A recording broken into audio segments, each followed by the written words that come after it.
The keys, Diane. David's hand extended toward me, palm up, like I was supposed to just hand them over.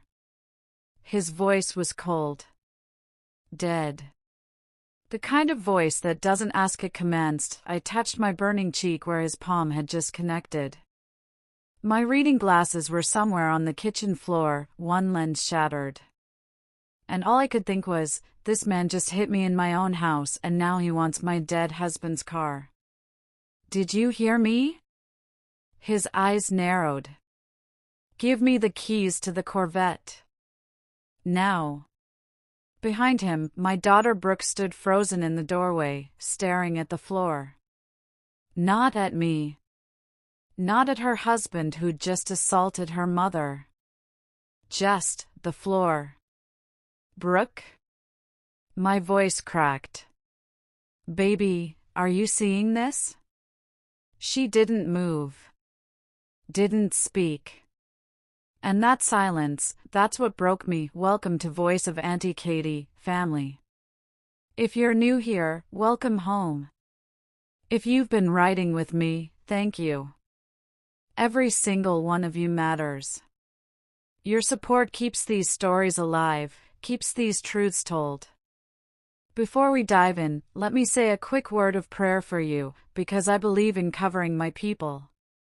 Lord, I lift up everyone watching this right now. Whatever battle they're fighting, seen or unseen, I pray for strength. I pray for clarity. I pray for protection over their minds, their hearts, their homes. Let them know they're not alone.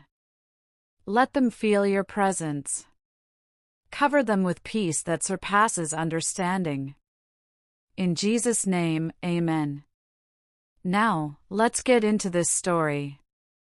Because what you're about to hear isn't just about a slap or a car. It's about how the people closest to you can become strangers. How love can be counterfeited. And how sometimes, the only way to save yourself is to say one simple word, no.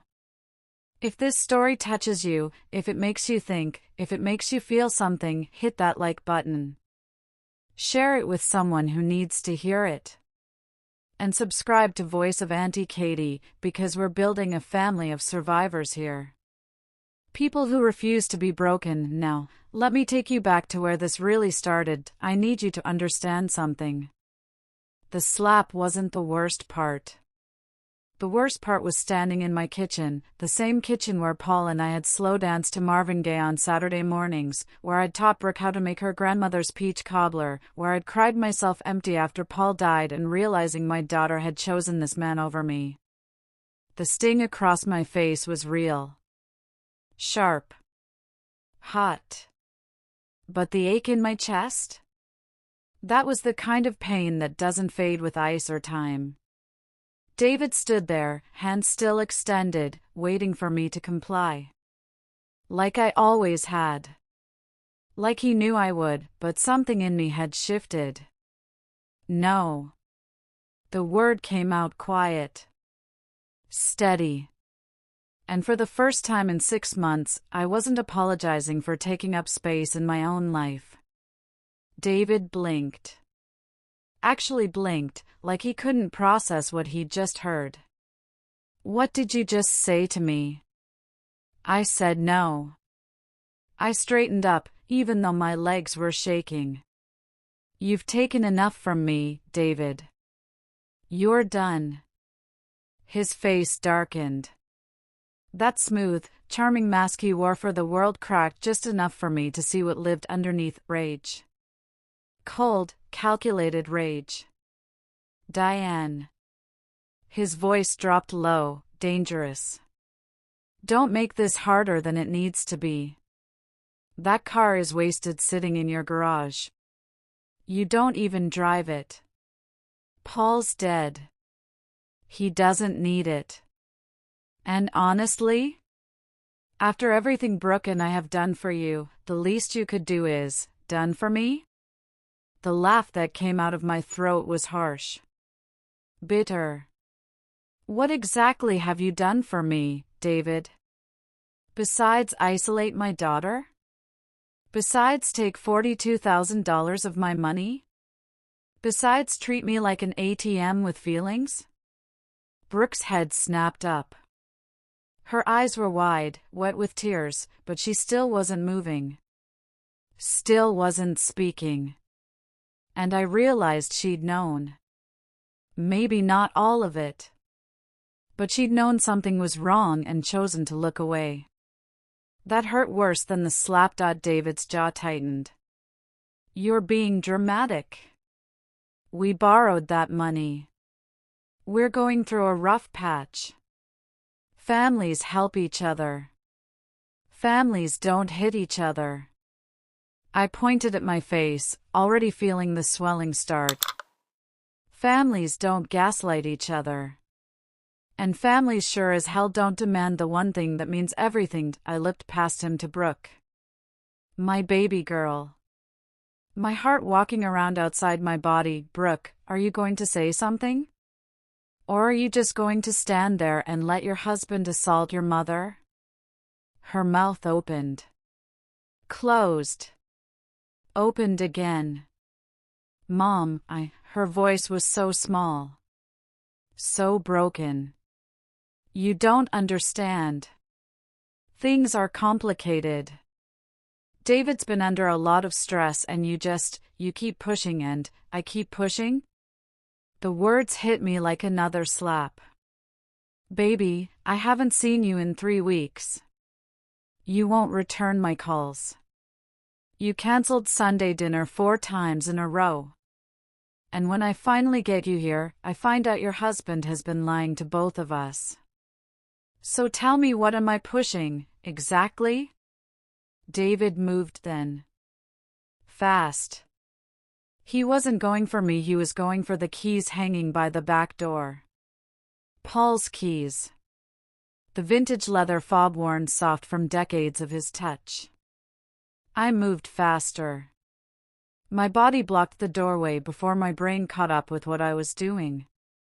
David's chest hit my shoulder and I stumbled back, but I didn't fall. Didn't move. Get out of my way. His voice was ice. Make me. For a second, I thought he might. Thought he might actually put his hands on me again with Brooke watching. But something stopped him, maybe the look in my eyes. Maybe the realization that I wasn't the same woman he'd been manipulating for months. He took a step back.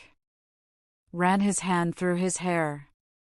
When he looked at me again, the mask was back, smooth, reasonable, the concerned son-in-law. Diane, I'm sorry. I shouldn't have, that was wrong. I'm under a lot of pressure and I took it out on you. But you have to understand, we're about to lose everything. The house, the car, all of it. If we could just sell the Corvette, we could get back on our feet. It's just sitting there, not being used. Paul would want you to help family, wouldn't he? Using Paul's name. Using my dead husband to manipulate me. That's when I knew I was done playing nice. You want to know what Paul would want?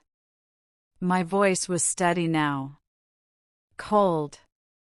Paul would want to know why his daughter's husband is stealing from his widow. He'd want to know why you fired from your job 3 months ago and didn't tell anyone. He'd want to know about Amber. The name dropped like a bomb. David went completely still. Brooke's head whipped toward him. Who's Amber? Her voice cracked on the question. I kept my eyes on David. Watched his face cycle through emotions, shock, fear, calculation, denial, before settling on confused innocence. I have no idea what she's talking about. Diane, are you okay? You're not making sense. Maybe we should call someone. Silver Lexus, I said. Vanity plate, AMBR 22. Parked in your driveway every Tuesday and Thursday night when Brooke's at her late shift. Personal trainer, right? Or is that just what you told her? Brooke made a sound, something between a gasp and a sob. David's composure finally cracked. You've been spying on us? What the hell is wrong with you? This is insane. You're acting crazy. Crazy. I nodded slowly. That's what abusers say when they get caught. Crazy. Paranoid. Dramatic. Making things up. I looked at Brooke. Baby, I hired a private investigator. I have proof. Photos. Bank records. Everything. You did what?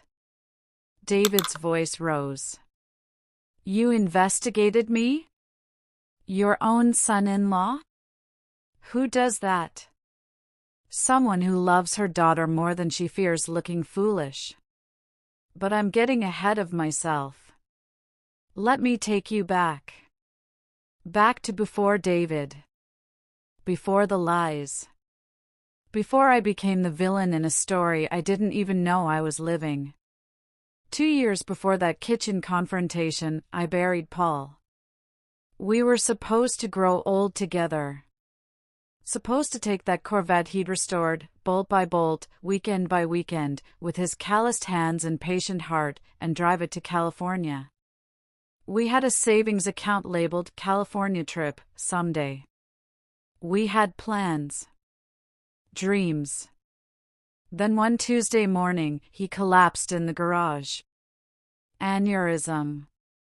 He was gone before the ambulance arrived. Just gone. Like someone had turned off a light. The grief was physical. A weight on my chest that made breathing hurt. Some days I'd wake up and forget, for just a second, that he was gone. Then I'd roll over and see his empty side of the bed and the truth would hit me fresh, like that first morning all over again. But humans adapt. We have to. That's what I learned. I started small. Got out of bed every day. Showered. Ate something, even when food tasted like cardboard. I let my hair grow out. Silver streaks I'd been hiding started catching the light like threads of moonlight. I stopped caring what people thought about my age, my grief, my anything. I took pottery classes at the community center. Made lopsided bowls and crooked vases. Laughed with other women who understood loss. Who knew what it was like to reinvent yourself at 69 when you'd planned to be sailing into sunset years with your partner. My sister Ruth set me up on 2 coffee dates. Awkward, well-meaning men who talked about their late wives or their boat collections. Nice enough, but nothing sparked. Still, it felt good to prove I could sit across from a man and remember how to laugh. How to be a person instead of just a widow. Through it all, Brooke was my anchor. Every morning, 7:15 sharp, my phone would ring. Like clockwork. Morning, Mama. You up? I'm up, baby. You eat breakfast? Not yet. Well, get on it. I'll call you at lunch to make sure you did. She called at lunch. Every single day. We had Sunday dinners. I'd make pot roast or fried chicken or Paul's favorite chili. We'd watch terrible reality TV and text each other commentary even though we were sitting on the same couch. Did he really just say that? Brooke. With a straight face. Me, I can't. I literally cannot. Brooke. It was silly. Simple. Perfect. She lived in the duplex Paul and I had bought years ago as an investment property. Good neighborhood, affordable for a young physical therapist just starting out. She'd come over after work, still in her scrubs, smelling like hospital soap and that specific kind of tired that comes from helping people heal all day. Mama, You need anything from the store? No, baby, I'm good. You sure? Because I'm going anyway and it's no trouble, Anne. Brooke. I'd cup her face in my hands. I'm okay. I promise. She'd search my eyes, looking for cracks in the promise. Then she'd nod, kiss my cheek, and head out. But she'd call again in an hour. Just checking. That was my daughter. Fierce. Protective. Loving. She'd inherited her father's heart, the kind that cared too much, felt too deeply, gave too freely. I should have known that kind of heart was vulnerable. I should have protected her better. Then came the hospital charity event. Brooke called me that Friday night, voice bright with that specific kind of excitement I hadn't heard since high school. Mama, I met someone. My heart did a little flip, half joy, half fear.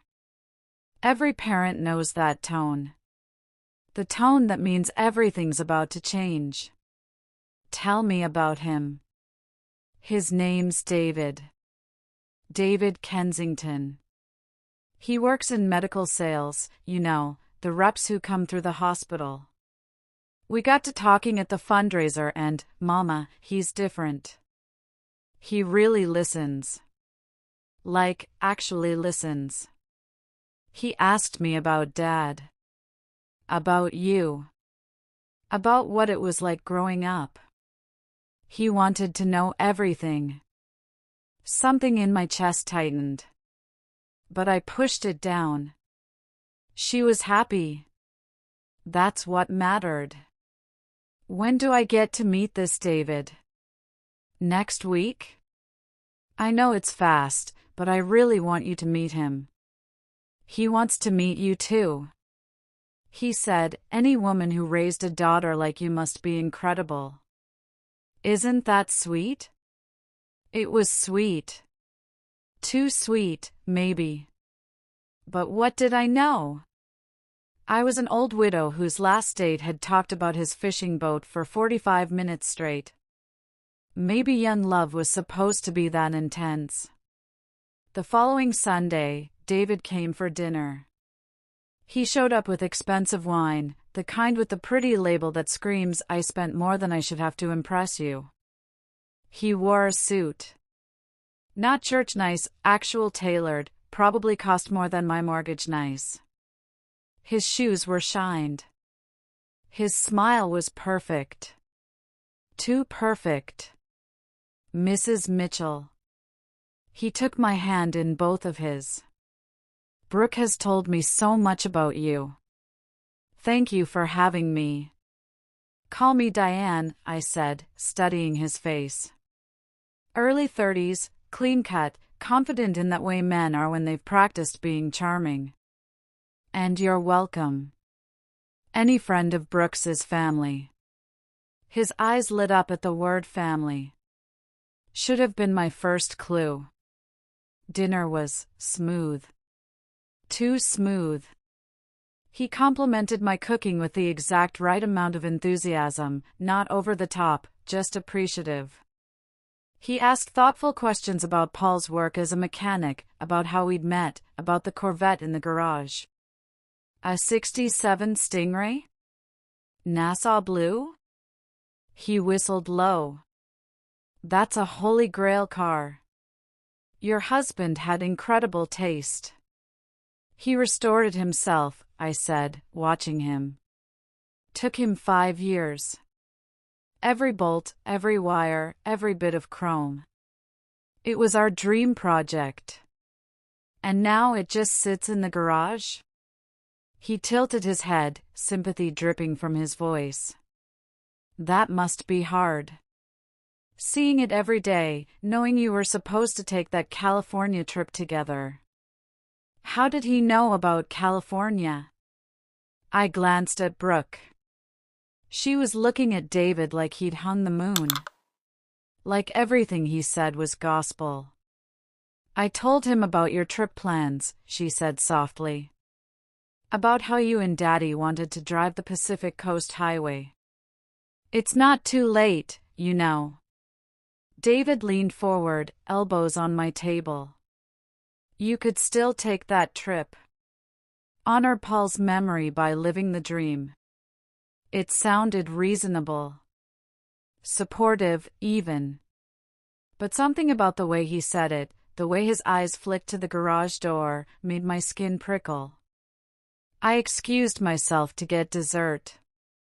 In the kitchen, I heard him helping Brooke clear plates. Their voices carried. Your mom seems great. She is. She's the strongest person I know. I can see that. The way she's rebuilt after loss. A pause. Paul was a lucky man. The way he said Paul's name. Like they'd been friends. Like he had a right to speak about my dead husband. When I came back with the peach cobbler, David was standing by the mantel, looking at our wedding photo. Paul in his rented tux, me in my mother's dress, both of us so young we didn't know what life would throw at us. You two looked happy, David said. We were. 69 now, right? He smiled. You look amazing for your age. Really? You've taken care of yourself. Why was he commenting on my age? My appearance? I served the cobbler. Watched him position himself at the table, at the head, where Paul used to sit. Brooke didn't seem to notice. Or maybe she did and didn't care. That scared me more. After dinner, while Brooke was in the bathroom, David helped me load the dishwasher. I want you to know, he said, voice low, intimate, I'm serious about your daughter.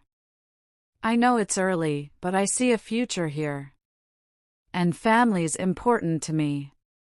Really important. I lost my parents young, so. I guess what I'm saying is, I'm looking for more than just a girlfriend. I'm looking for a family. He looked at me then. Really looked. And I felt something cold slide down my spine. He wasn't asking permission. He was assessing. Calculating. Figuring out how to position himself in our lives. David, I said carefully, Brooke's young. She's got her whole life ahead of her. Don't rush her into anything. Oh, I'm not rushing. His smile didn't reach his eyes. I'm just being honest about my intentions. Isn't that better than playing games? It should have been. Honesty should have felt like a green flag. So why did it feel like a warning? For months later, they were engaged. 4 months till I got the call on a Tuesday afternoon while I was teaching a pottery class. Saw Brooke's name on my screen and stepped outside to answer. Mama! Her voice was breathless, giddy. He proposed. My stomach dropped. What? When? Last night. We went to dinner and he got down on one knee right there in the restaurant and, Mama, he cried. He actually cried when he said he wanted to spend his life with me. I steadied myself against the brick wall. Baby, that's wonderful. I'm happy for you. Lie. It was a lie and we both knew it. You don't sound happy. I am, it's fast, Brooke. Don't you want to take some time? Get to know each other better? I know him, Mama. I know him better than I've known anyone. He's not like other guys. He sees me. Really sees me. What I wanted to say, anyone can wear a mask for 4 months. What I actually said, okay, baby. If you're sure, then I'm happy. We're thinking a small wedding. Just courthouse, immediate family. Nothing fancy. Courthouse. No big celebration. No extended family. No friends witnessing. Just immediate family, which meant me, Ruth, and whoever David decided to bring. Whatever you want, I said. It's your day. When I hung up, my hands were shaking. Ruth called me that night. Have you lost your mind? For months and you're just going along with this? What am I supposed to do? Forbid her? She's 26 years old, Ruth. She'll do what she wants. You're her mother. Say something. And push her straight into his arms? Make him the hero and me the villain? I pressed my fingers to my temples. I've seen this before. The more you push against a man like that, the tighter he holds on. A man like what? You barely know him. Exactly. The wedding happened 3 weeks later. I wore blue, Brooke's favorite color. Cried during the vows. Hugged my daughter and whispered, I love you so much. She whispered back, I know, Mama. Thank you for being here. David shook my hand. Kissed my cheek. I'm going to take good care of her. I promise. Why did his promises feel like threats? The changes started immediately. First Sunday after the wedding, Brooke called at noon 4 hours after we were supposed to meet for dinner.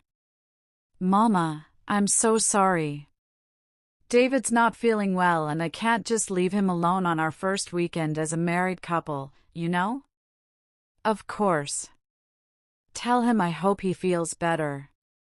Thanks, Mama. We'll reschedule. We didn't reschedule. The 7:15 calls became 8:30 calls. Then 10 o'clock calls. Then every other day. Then twice a week. Sorry, Mama. David needed me to drop him at work early. Sorry, Mama. We had a late night, sorry, Mama. I forgot to set my alarm. Sorry. But never an explanation for why marriage meant abandoning our routine. I told myself this was normal. Newlyweds needed space. I was being clingy. Overprotective. The exact mother-in-law women complained about. Then came the money requests. It started innocently enough. 2 months after the wedding, David called me directly. Not Brooke, David. Diane, I hate to ask this, but we're in a bind. The closing costs on the house we want are higher than expected. Could you help us out? Just $5,000. We'll pay you back as soon as my commission check comes through. $5,000. I had it. Sitting in savings. Money Paul had left me. Money I'd been careful with, stretching it, making it last. When would you pay me back? End of the month. 6 weeks max. I've got a huge deal closing. This is just temporary. I should have said no. Should have asked Brooke directly if she knew about this request. Should have demanded a written agreement. Instead, I said, okay. I'll transfer it tomorrow. You're a lifesaver, Diane. Really. Brooke's lucky to have a mom like you. 6 weeks passed. No repayment. No mention of it at all. When I finally brought it up gently, during a rare Sunday dinner they actually attended, David's face went dark. Wow. Really? You're going to bring up money at dinner? I just wanted to check. We're family, Diane. Are you really going to make this about money? After everything we've done for you? There it was again. Everything we've done for you. What have you done for me? The question slipped out before I could stop it. Brooke set down her fork. Mama, don't.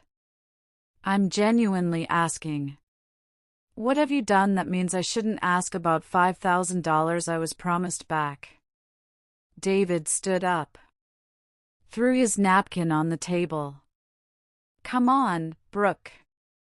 Let's go. David, wait, no. I'm not sitting here while your mother treats me like some kind of criminal for asking for help during a hard time. Some family this is. They left.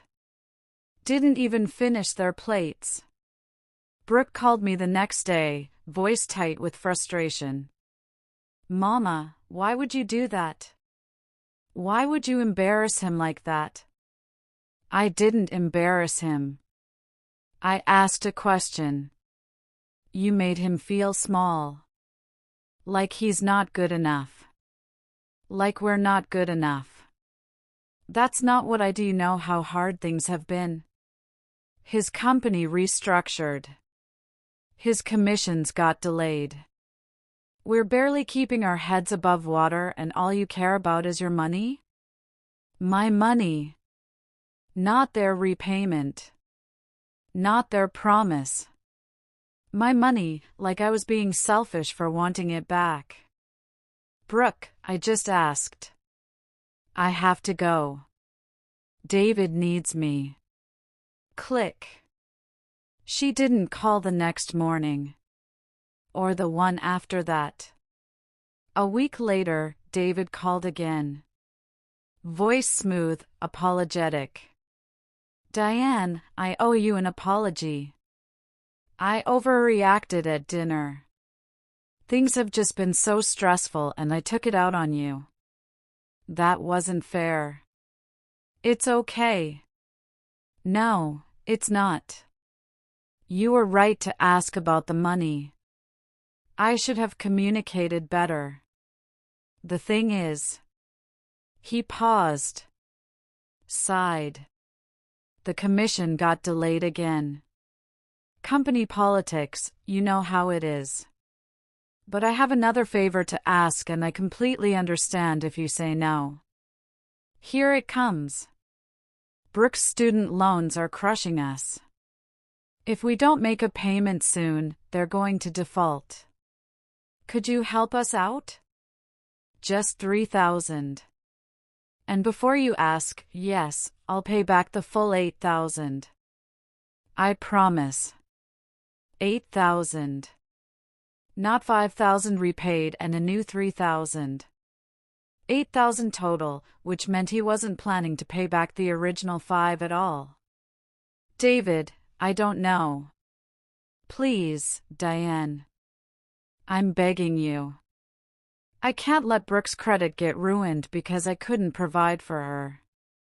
What kind of husband would I be? The guilt in his voice. The shame.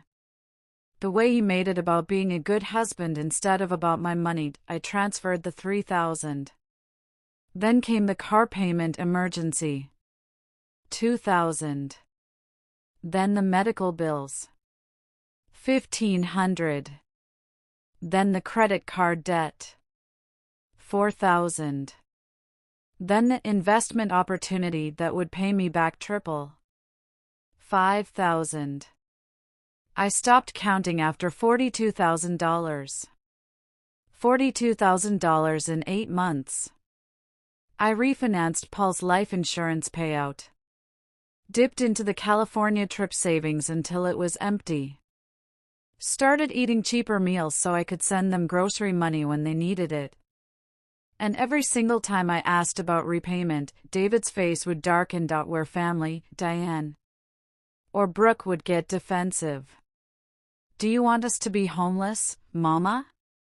Do you want me to fail? Or Ruth would look at me with pity. Diane, honey, you need to stop. They're using you. But I couldn't stop. Because stopping meant admitting I'd been a fool. Stopping meant watching my daughter struggle. Stopping meant being the kind of mother who turns her back when family needs help. So I kept writing checks. Kept transferring money. Kept telling myself this was temporary. That things would get better. That I was helping. I was wrong. The truth started creeping in through the cracks on a Tuesday morning in May. I was having coffee on Judith's porch, my neighbor of 15 years, a woman who'd survived her own nightmare marriage and come out the other side stronger. "Where's that daughter of yours been hiding?" Judith asked, sipping her coffee. "Haven't seen her car in your driveway in weeks. Oh, you know. Busy with married life. David's job keeps them running." Judith set down her mug. The look she gave me was sharp, knowing. Diane. Just my name. But the way she said it made me straighten up. "What? You remember when Frank tried to isolate me from my sister?" Back in 05, I remembered. Frank had been controlling, manipulative. Made Judith believe her family was toxic. Had her convinced that he was the only person who really loved her. Took 3 years before she finally left him.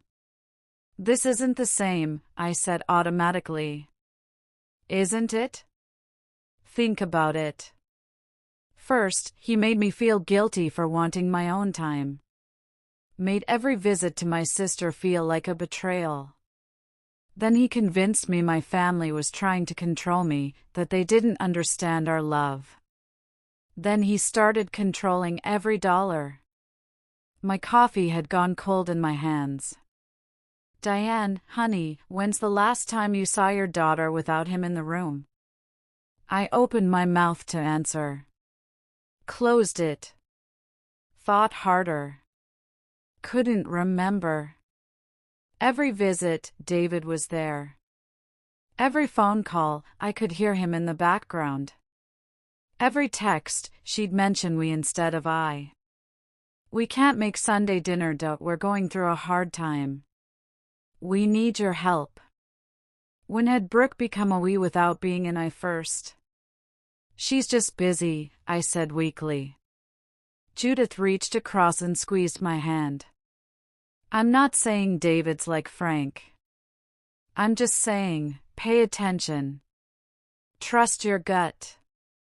You know when something's wrong." That night, I drove past their house. I didn't plan to. Was just driving home from the grocery store, took a left instead of a right, and suddenly I was on their street. The house I'd helped them buy with my $5,000 that was never paid back, lights were on. David's BMW in the driveway, the leased one he'd told Brooke he owned outright. Music playing faintly through the windows. And parked next to the BMW, a silver Lexus. New, expensive. Vanity plate reading AMBR 22. I sat in my car 3 houses down. Watched. Waited. 20 minutes later, a woman came out. Blonde hair pulled into a high ponytail. Yoga pants and a sports bra, carrying a gym bag. She laughed at something, looking back at the house. Waved. Got in the Lexus and drove away.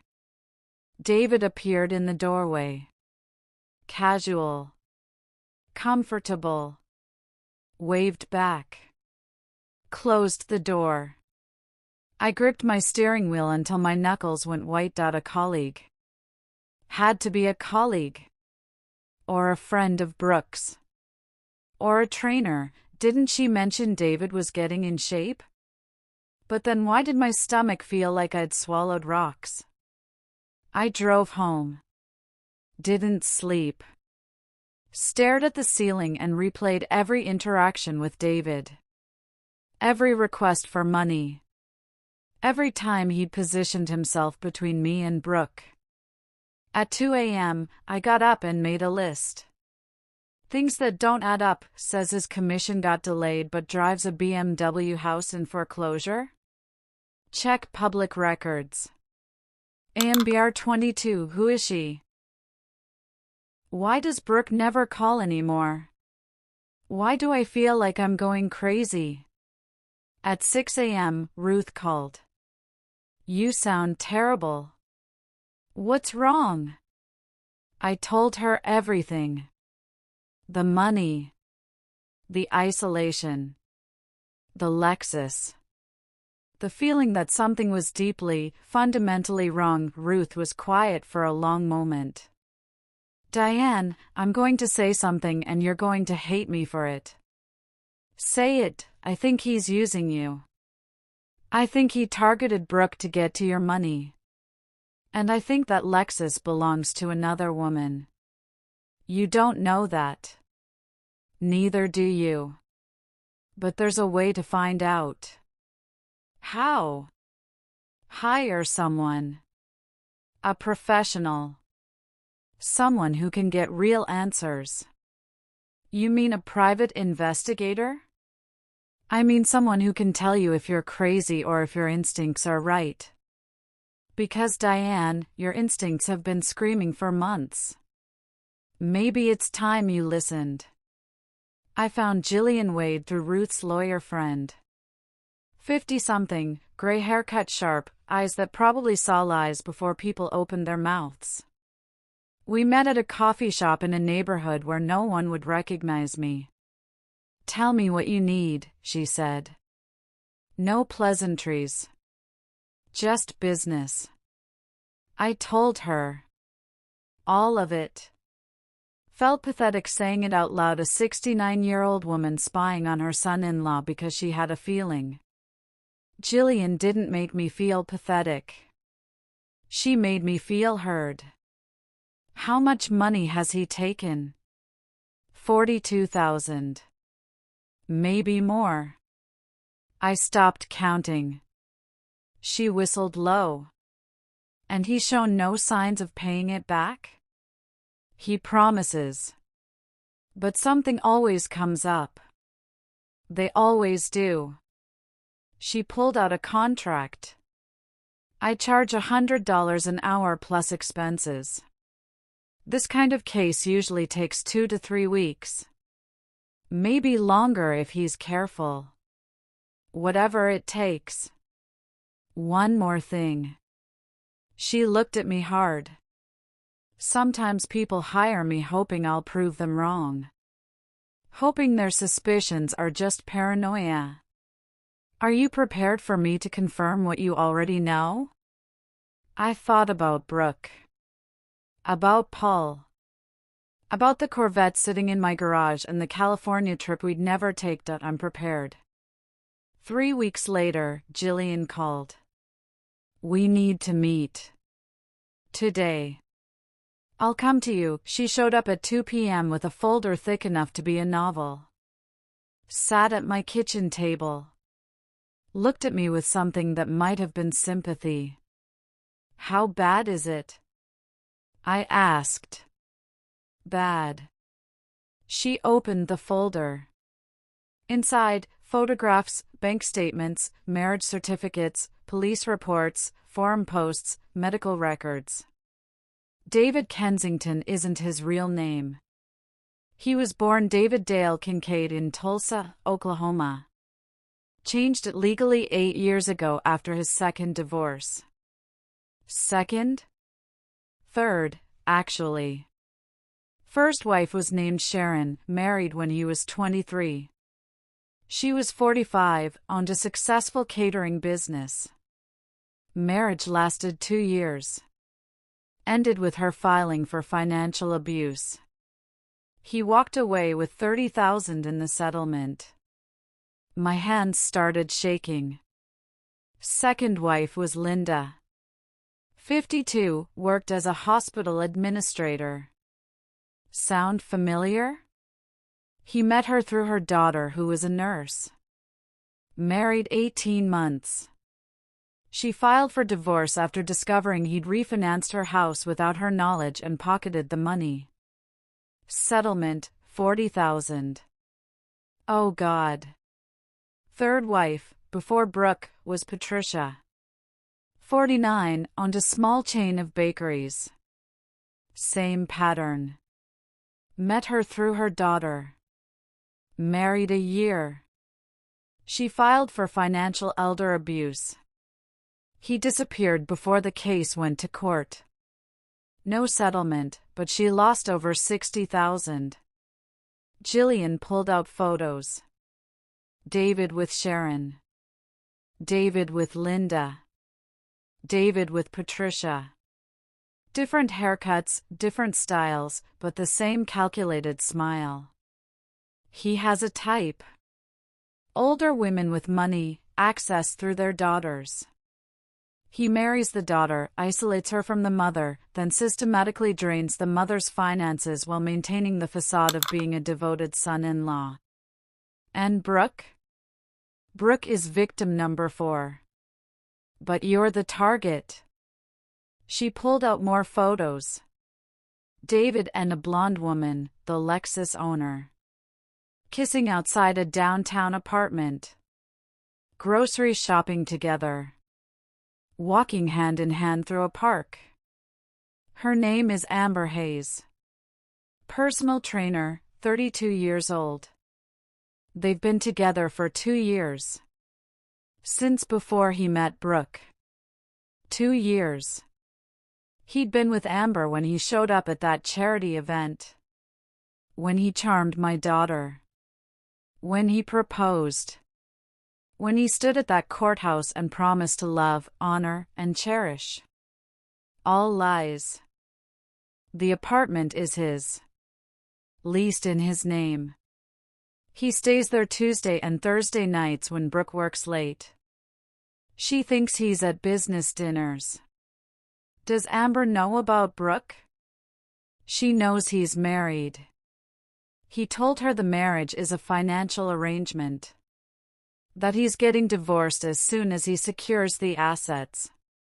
That once he gets his share, they'll start their real life together. Assets. My voice sounded hollow. I'm the assets. Essentially, yes. Jillian pulled out more documents. Bank records showing David's medical sales job ended 3 months ago, fired for falsifying expense reports. Records showing the BMW lease was 3 months behind. Foreclosure notices on the house showing he'd only made 2 mortgage payments before stopping. He's been pocketing your money and Brooke's paychecks. Using them to maintain his lifestyle with Amber. The house is going into foreclosure next month. The bank's already filed. Does Brooke know? I don't think so. I've been watching her. She goes to work, comes home, takes care of the house. She looks exhausted, Diane. Thin. Like someone who's being slowly erased. My baby. My Brooke. There's more. Jillian slid across printouts from online forums. Car collector sites. He's been researching your Corvette. Posting about it, asking about values, title transfers, how to sell quickly without raising red flags. The posts were clinical. Detached. 67 Stingray, Nassau Blue, full restoration. Belonged to deceased husband. Wife is elderly, not interested in keeping it. What's fair market value? Elderly. Like I was some senile old woman he needed to manage. How do you convince someone sentimental about a car to sell? It's just sitting there and used, but she won't let it go. Once you get the title, how fast can you flip something like this? Need liquidity ASAP. He'd been planning this. 4 months. Maybe from the beginning. He's preparing to leave Brooke, Jillian said. My guess is he'll take whatever he can, cash, valuables, the Corvette if possible, and disappear. He's done it before. He'll do it again. I couldn't breathe. The kitchen walls felt too close. Show me everything, I said. I want to see every piece of evidence. We spent 2 hours going through it all. Each document was another crack in my heart. Another betrayal of my daughter. Another confirmation that I'd been right to feel wrong. When Jillian left, I sat alone in my kitchen until dark. Paul's photo on the mantel.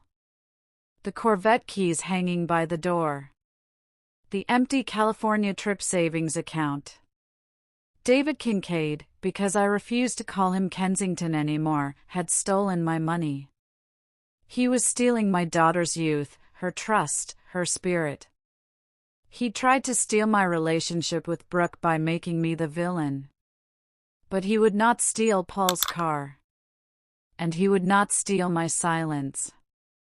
I picked up my phone and called the one person I never thought I'd reach out to. Hello? Amber? This is Diane Mitchell. Brooke's mother. We need to talk. We met at a coffee shop 40 minutes outside of town. Neutral territory where neither of us would be recognized. Amber walked in exactly on time. Blonde ponytail. Tight athletic wear. Beautiful in that intimidating, high-maintenance way that screamed insecurity underneath all that polish. She didn't sit down. Just stood there, arms crossed, jaw tight. What do you want? Straight to it. No pretense. I respected that. To tell you the truth about the man we're both involved with. She laughed. Short, bitter. I'm not involved with anyone's husband. David and I are together. He's leaving Brooke. It's just a matter of time. Sit down, Amber. Please. Something in my voice made her pause. Maybe she heard the exhaustion. The grief. The absolute certainty that I wasn't here to fight, just to reveal. She sat. I slid Jillian's folder across the table. Watched her open it. Watched her face change as she processed what she was seeing. Photos of David with Sharon. With Linda. With Patricia. 3 women before Brooke. 3 failed marriages. 3 patterns of financial abuse. He told me you were his first marriage, Amber whispered. He told my daughter she was his fresh start. That he'd never felt this way before. That she was different from everyone else. Amber's hands trembled as she turned pages. Bank statements showing David's real financial situation. 0 income for 3 months. Mounting debts. Foreclosure notices. Evidence that every dollar he'd spent on her, every dinner, every gift, every romantic gesture, came from either Brooke's paycheck or my bank account. He said he had money saved. That once the divorce was final, we'd open a gym together. He said, her voice cracked. He said I was his future. You're his exit strategy, I said gently. Just like Amber before you was probably his exit from Patricia.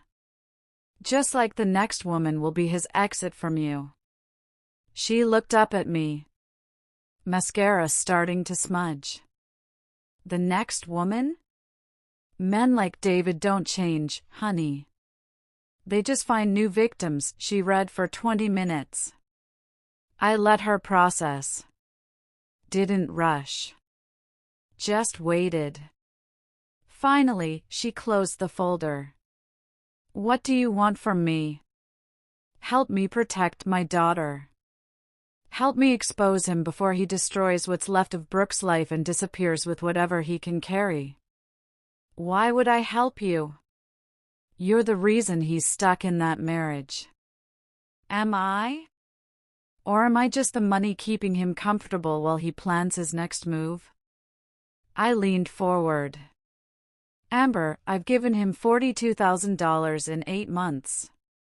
Where did that money go?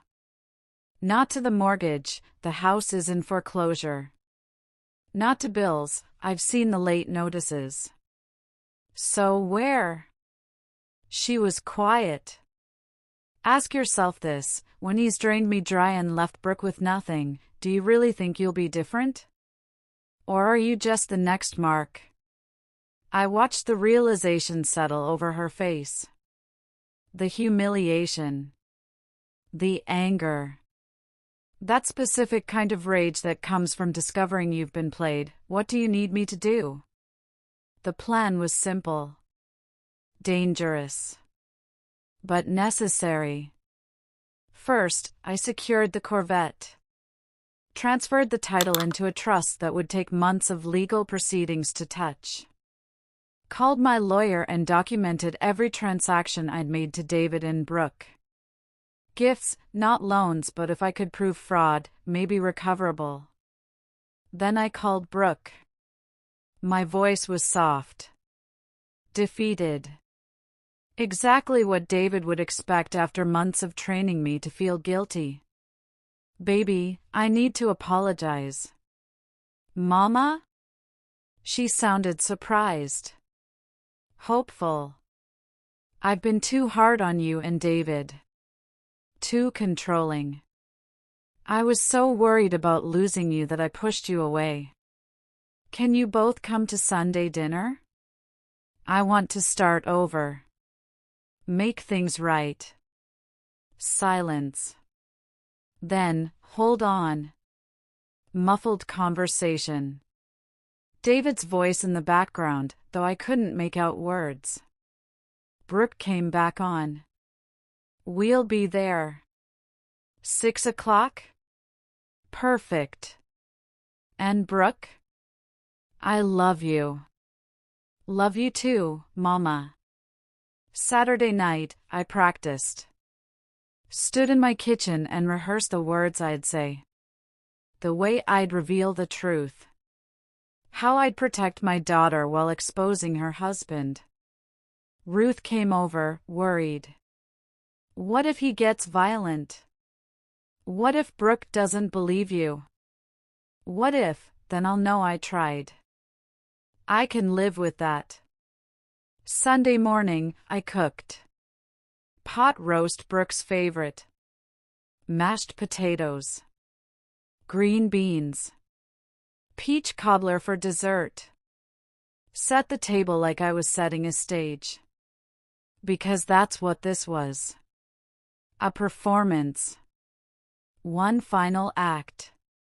Amber called at 3. I'm scared. Me too. What if this makes everything worse? It's already worse. We're just making it visible. At 5:30, I called Judith. Told her to watch for my signal, porch light on meant call the police. At 5:45, I hung Paul's Corvette keys by the back door. Visible. Tempting. Bait. At 6 o'clock exactly, they arrived. Brooke looked like a ghost. Thinner than 3 weeks ago. Clothes hanging off her frame. Dark circles under eyes that used to sparkle. My baby, being slowly erased. David, on the other hand, looked confident. Brought wine I didn't ask for. Kissed my cheek like we were close. Complimented the house, the smell of dinner, my hair. Performing. Always performing. Diane, thank you for inviting us. I know things have been tense. Water under the bridge, I said, playing my part. Family's family. We sat. Ate.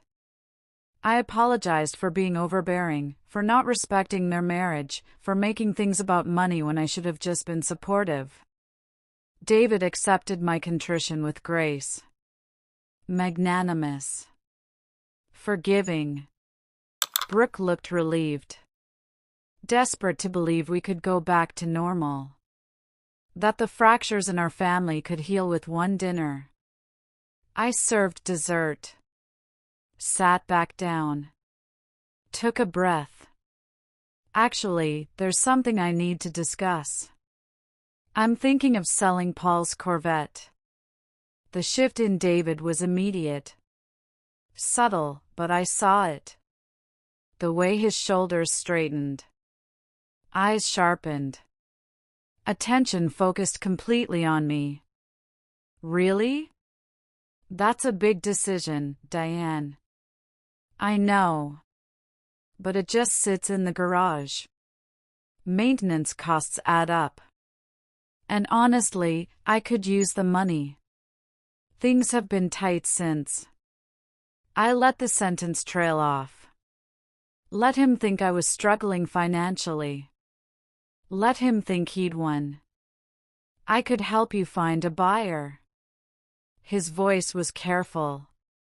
Controlled. I know some collectors through work. Might be able to get you a good price. Would you? That would be wonderful. Your father would want it to go to someone who'd appreciate it. I looked at Brooke. Someone who'd love it the way he did. David leaned forward. I'd need to see the title. Get the documentation together. Maybe we could move quickly, strike while the market's strong. Hook. Line. Sinker. Of course. I stood. Walked to my purse. Actually, I have something else to show you both first. I laid out Jillian's report on the dining table. Spread the pages like cards in a hand I'd been hiding all night.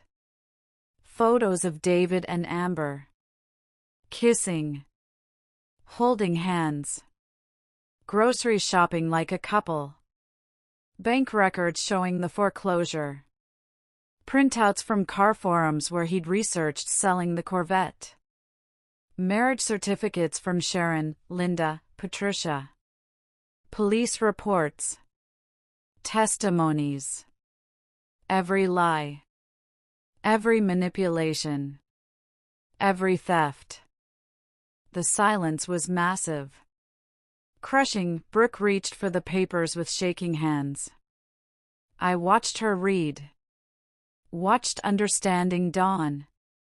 Watched the woman she'd been trying so hard to be for David compliant, small, apologetic crack and fall away. What is this? Her voice was barely a whisper. The truth. David stood so fast his chair scraped against the floor. Harsh. Final. This is garbage. Diane, I don't know what you paid some scam artist to fabricate. His name is David Dale Kincaid. I kept my voice steady. He's been married 3 times before. He targets older women through their daughters. He isolates, manipulates, and steals. It's what he does. It's what he's doing to us. You're crazy. You're actually insane. He looked at Brooke. See what I've been dealing with? Your mother is paranoid. She's making up stories because she can't stand that you chose me over her. These are public records, David. Marriage certificates. Court documents. Forum posts in your own words. I looked at my daughter. Brooke, I hired a private investigator.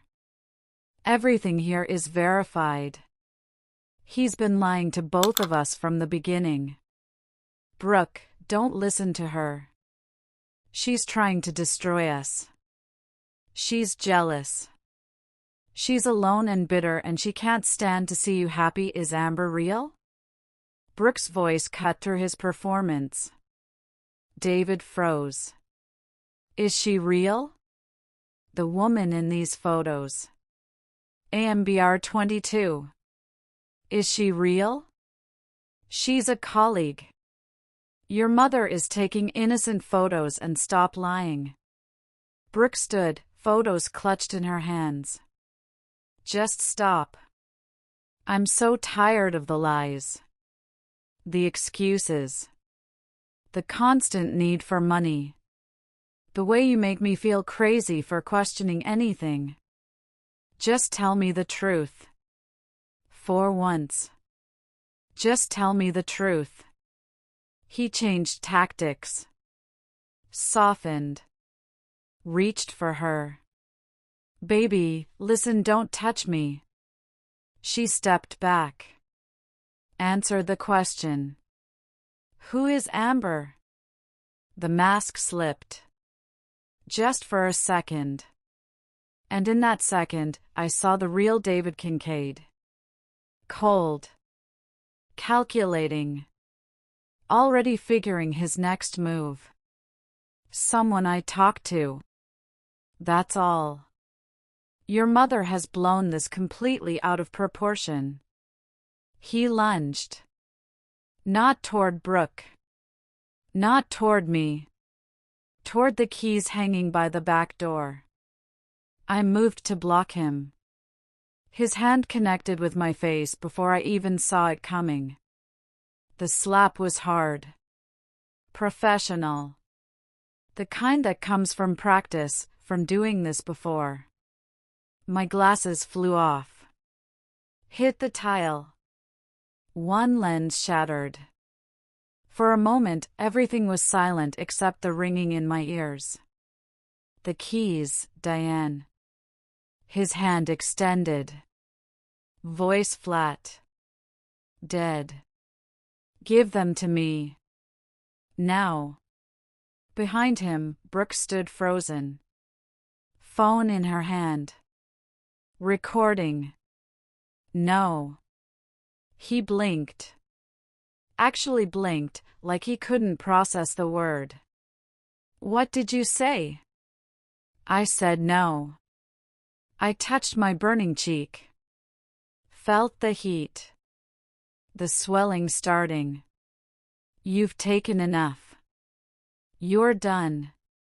You don't get to decide when I'm done. Actually, I do. This is my house. That's my car. And you just assaulted me in front of a witness. Red and blue lights flashed through the kitchen window. David's head whipped around. What? The doorbell rang. Amber's voice from outside, police. Someone called about a domestic disturbance. I'd told her to wait outside. To text Brooke updates all evening. To call 911 the moment things got physical. She'd done exactly that. David looked at me. At Brooke. At the lights. His face cycled through emotions: shock, rage, calculation, fear before settling on something like disbelief. You set me up. I protected my daughter. There's a difference. The police knocked. I walked past David, past the man who'd stolen my money, my daughter's trust, my peace, and opened the door. Officers. Thank you for coming. They arrested David for assault. Domestic violence, they called it. Cuffed him right there in my kitchen while Brooke watched, silent tears streaming down her face. This is a mistake, he kept saying. She's lying. She invited us here to trap me. This is entrapment. Sir, you need to stop talking. The officer was young, professional, unmoved by David's charm. You have the right to remain silent. I suggest you use it. They walked him out. Neighbors on their porches. Judith with her arms crossed, nodding at me like I told you so. Ruth pulling up just as the patrol car drove away. Inside, Brooke collapsed. Not crying. Not screaming. Just collapsed. folded into herself on my kitchen floor like someone had cut her strings. I sat down next to her, pulled her into my lap like she was 5 years old again, held her while she shook. "I'm so sorry, Mama." "Shoo. You have nothing to be sorry for. I let him turn me against you. I defended him. I chose him over. You fell in love. That's not a crime. He's the criminal, not you." She cried for 3 days. Moved back into the duplex but spent most nights on my couch. We'd watch TV without watching. Eat meals without tasting. Just exist in the same space while she processed what had happened. Ruth came over with groceries. Judith brought casseroles. Even Jillian stopped by, checking on us like we were family now. "How are you holding up?" she asked me. "I've been better. I've been worse. The police will want a full statement. The DA might press charges beyond the assault, fraud, financial abuse, elder exploitation. Will that get my money back? Probably not. He doesn't have anything to take. But it'll put him in the system. Create a record. Make it harder for him to do this to the next woman. The next woman. There would be one. Men like David didn't change, but at least she'd have documentation. Proof. A paper trail showing exactly what he was. Brooke started therapy. Individual sessions at first. Then we did joint sessions, learning how to rebuild trust, how to recognize manipulation, how to set boundaries without building walls between us. "I thought love was supposed to be hard," she said in one session. "I thought if I just tried harder, was better, gave more." "Real love doesn't make you smaller," the therapist said. "It makes you bigger. Braver. More yourself." Brooke looked at me. "Like you and Daddy?" "Like me and your daddy." The money was gone. Most of it. Civil suits got me pennies on the dollar.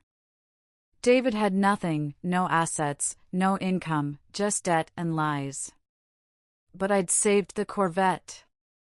And I'd saved my daughter. That was worth every dollar. 6 months later, I was in my garage cleaning the Corvette when I heard a knock on the doorframe. A man in his early 50s. Salt and pepper hair. Kind eyes behind tortoiseshell glasses. Work boots and a faded t-shirt that said "Restore, don't replace." "I'm sorry to bother you," he said. "I'm Graham Holt. I live 3 streets over. Your neighbor Judith mentioned you might be selling a Stingray?" "I'm not selling." His face broke into a smile. "Good. I was actually hoping to convince you not to. A car like this, it has history. Stories. It should stay with someone who knows what it means." We talked for an hour. He'd restored his own '69 Camaro after his wife died 5 years ago. Understood the particular grief of keeping something precious when the person who made it precious was gone. "Have you driven it since your husband passed?" "I can't." The admission felt like failure. "It feels like if I drive it, I'm leaving him behind." Graham was quiet for a moment. Then, "Or maybe you'd be taking him with you." The words hit different. Not pushy. Not trying to fix me. Just offering a different perspective. We had coffee the following week. Dinner the week after. He didn't rush. Didn't try to fill Paul's space. Just made his own space, patient, steady, real. 3 months later, on a Saturday morning with perfect weather, I stood in my garage staring at the Corvette. Brooke was there. Ruth, Judith, Jillian. Even Amber, who'd testified against David at his trial and stayed in touch after. Started her own business. Sent Christmas cards. "You ready, Mama?" Brooke asked. I looked at my daughter. She'd gained back the weight. Color returned to her face. Started dating someone new, a kind man who made her laugh, who called me Diane with genuine warmth, who made her bigger instead of smaller. I looked at the car Paul had restored. Gleaming. Waiting. Ready. I looked at the open road stretching ahead. Yeah. I'm ready. Graham helped me roll the Corvette out of the garage. The engine turned over, strong, powerful, alive. Paul's presence wasn't absence anymore. It was permission. I slid into the driver's seat. Adjusted the mirror. Put my hands on the steering wheel. And for the first time in 3 years, I drove. They say revenge is a dish best served cold. But I learned something different through all this. Revenge isn't about hurting the people who hurt you. It's about refusing to let them define you. It's about taking back what they tried to steal, your dignity, your voice, your capacity for joy. David served 8 months for assault and fraud. Amber's testimony helped expose his pattern. He'll do this again, men like him always do, but now there's a record. A trail. Warning signs for the next woman. Brooke finished therapy. Learned to recognize red flags. Built boundaries. Found someone who treats her like Paul treated me, with respect, tenderness, genuine love. And me? I'm taking pottery classes. Planning that California trip. Learning to let my daughter be an adult while still being her mother. Dating Graham slowly, carefully, letting something real build between us. My face healed. The mark David left faded to nothing. But I remember that slap. Remember the moment I chose not to give him what he demanded. Remember discovering I was strong enough to say no, even when it hurt. That's not just survival. That's victory. Paul's Corvette is still in my garage. But now it runs. Now I drive it. Now it carries me forward instead of backward. Some things are worth fighting for. Some things are worth keeping. And some things, like dignity, like self-respect, like the right to protect what you love, are worth the cost of finally learning to say, no. Not today. Not ever. The keys are mine. If this story touched you, if you've ever had to find your strength against someone who tried to take it, I need you to do something for me. Share this video. Your story might save someone else. Someone sitting in their kitchen right now wondering if they're crazy for noticing the warning signs. Someone being told they're too controlling, too sensitive, too much. Subscribe to Voice of Auntie Katie for more stories of survival, strength, and second chances. We're building a family here. People who refuse to be broken. Drop a comment telling me, what would you have done? Have you dealt with someone like David? How did you break free? I read every single one. And your words might be exactly what someone else needs to hear today. Remember this, you're stronger than anyone who tries to make you small. The keys to your life? They're yours. Always. May God bless you. May He cover you with wisdom to see truth through lies. May He give you courage to walk away from what's destroying you and strength to build what heals you. Until next time, family. Stay strong. Stay wise. Stay free. This is Auntie Katie, reminding you that the best revenge is refusing to let them write your ending.